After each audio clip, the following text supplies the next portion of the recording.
Council po ni Representative Leviste at Arnulfo Teves. Attorney, good afternoon. Live kayo sa RMN DZXL Manila, si Rajuman Lourdes. Yes, Ma'am Lourdes. Good afternoon po. As always, good to hear from you. Mabuhay po kayo lahat ng ugat sa inyong katawan. Parang ang saya-saya mo ngayon, attorney. May good news po yata sa inyo.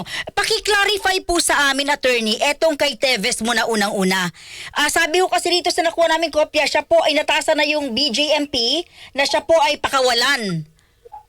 Ay, opo. Kanya lang po, yan po ay kung if he's not being held for any other offense. Okay. Kaso niyo po, may dalawa pa po siyang kaso where bail is discretionary at hindi pa nabibigay. Yung pong kay Bato at saka kay Governor Digamo. So, hindi pa rin po siya mapapalaya. Although, at doon na rin po tayo papunta. Opo. Attorney, sandali. Etong kasong ito, sa kanino to? Anong kaso po ito? Na-acquitted siya? Ito po yung kay board member Michael Dungog po na 2019 pa. Ito po ay inimbestigahan na noong 2019 sa piskalya ng Dumaguete City at napawalang sala na po si Congressman Teves. Ngunit alam niyo naman, itong kasalukuyang administrasyon, siya ay hinaharas, binuhay nilang bigla, pinail, at yan, edi kamote nangyari sa kanila. Hindi na po, pwede pa namang maghain ng appeal yung kabila. Ang hain na lang po dyan, since that is a dismissal due to the granting of a demurrer to evidence, yan po, it operates as an acquittal. Ang tanging magagawa lamang dyan ng gobyerno ay mag-file ng petition for certiorari. Pero ito-contest pa rin po natin yan. Siyempre, baka naman na double jeopardy eh. But we will wait for further developments po. Okay, so linawin po natin, attorney, sabi niyo rin po, hindi pa siya makakalabas kasi meron pa siyang 2 kaso. Opo, yes po. Tama po yun, Ma'am Lourdes. At sabi niyo po, sa inyo as a lawyer, tingin niyo, susunod na rin po itong mababasura. Well, sana po. We are confident ganun ang mangyayari sapagkat ito naman po talagang gawa-gawa lang naman po. Pinintang lang sa kanya para siya ay mapiit. Ano niya naman sa gobyernong ito, hindi na kayo magtataka dito sa gobyernong ito eh. Oo, okay. Attorney, kukunan po namin kayo ng reaction. Sabi po ni Auntie Claire, ni spokesperson Claire, yung kaso po na inihain ni Representative Leviste against her, sabi niya, ang pinanggalingan ng statement na nakasisira para kay Leviste ay yung ombudsman. So, ba't hindi yung ombudsman? Bakit ako? Bakit naman po hindi? Pero sabi ko nga po kanina sa press con, hindi pa naman yan ang huli. Yan ang una, ngunit hindi yan ang huli. Sinang-ayunan niya yung ombudsman at dumagdag siya ng sarili niyang komentaryo. O sabi pa ho dito, dahil ba hindi niya ako nirerespeto at hindi ako kaibigan ng nanay niya. So yung ombudsman nirerespeto niya at kaibigan ng nanay niya kaya hindi yun ang kinasuhan niya.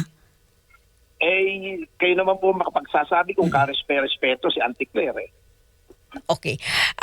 Sabi ni Secretary Claire, ang punto raw ay merong taong nasa likod talaga ni Leviste at ang punto lamang ay patahimikin po siya.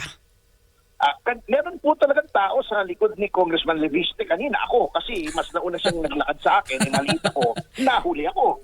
Pero yung sinasabing patahimikin siya, hindi po namin layo na patahimikin siya. Magtuloy-tuloy lang siya. Kaya lang, madidemanda ulit siya. Wala naman pong problema. Attorney, may nakikita ba kayong problem as a lawyer, both lawyer kayo, yung spokesperson siya tapos nagba-vlog siya?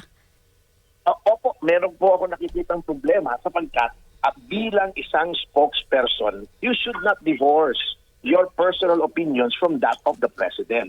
Bagamat may disclaimer siya at siya ay maaari niyang sabihin, ako ay pribadong mamamayan at meron akong karapatan. Alam niyo po, pagka kayo po ay pumasok sa gobyerno, may mga built-in na mga disabilities yan.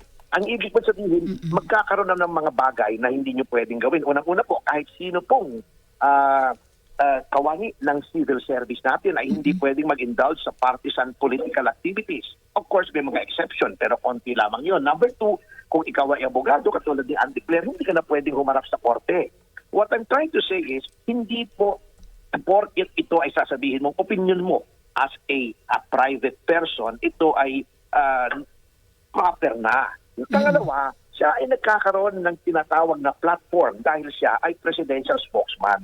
Hindi tama na yung platform na yun ay gamitin niya upang siraan ang mga tao, lalong-lalo na kung ang mga sinasabi niya ay hindi naman ang galing sa presidente, she's not speaking for the president at wala namang basbas ng Pangulo. At lalong-lalo na kung walang katotohanan, puro kasinungalingan ang sinasabi niya, lalong nga kahit sinong tao ay hindi pwedeng gawa ng gano'n without facing the consequences. Attorney, sandali, sabi niya, sino ang nasa likod para mabusala ng aking bibig? Sino ang lubos na makikinabang dito?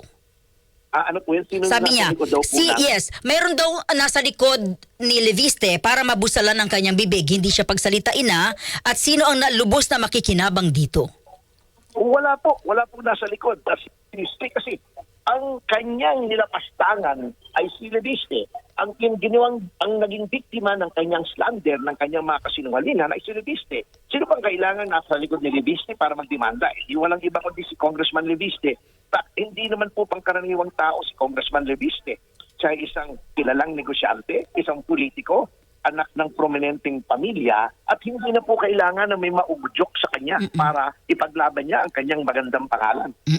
Attorney, mas mabuting ituon na lang niya ang pansin sa mga issues na nilahad ng DOE laban sa Solar Philippines o Solar PH at sa multang ipinataw hindi sa akin. Itutuon din po namin, sasagutin namin sa tamang panahon. Ngunit hindi po namin maaaring baliwalain ang paglalapastangan po sa pangalan at sa reputasyon ni Ginoong Leviste. Pwede naman pong yang isabay gawin. Hindi naman kami pwedeng diktahan kung anong gusto namin gawin. At multitasking naman po talaga kami.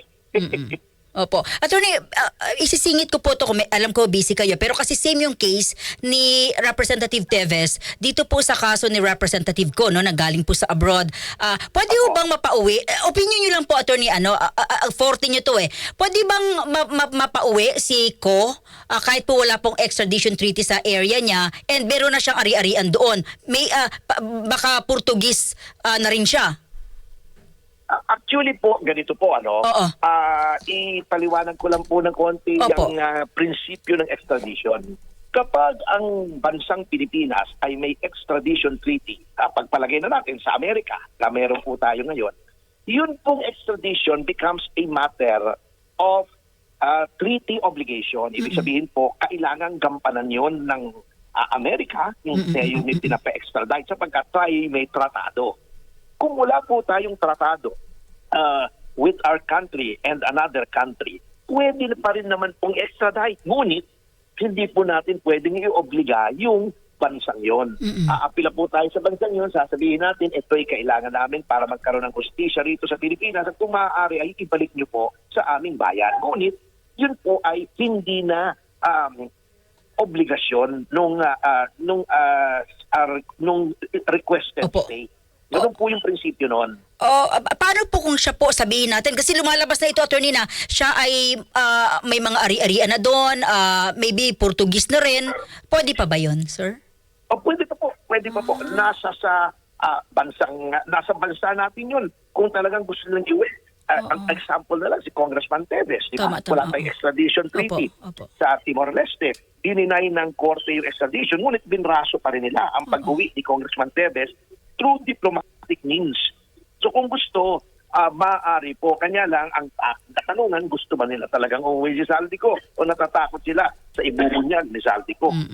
Attorney, maraming salamat sa oras po. Mabuhay kayo. Good afternoon. Anytime po. Thank you very much po and God bless.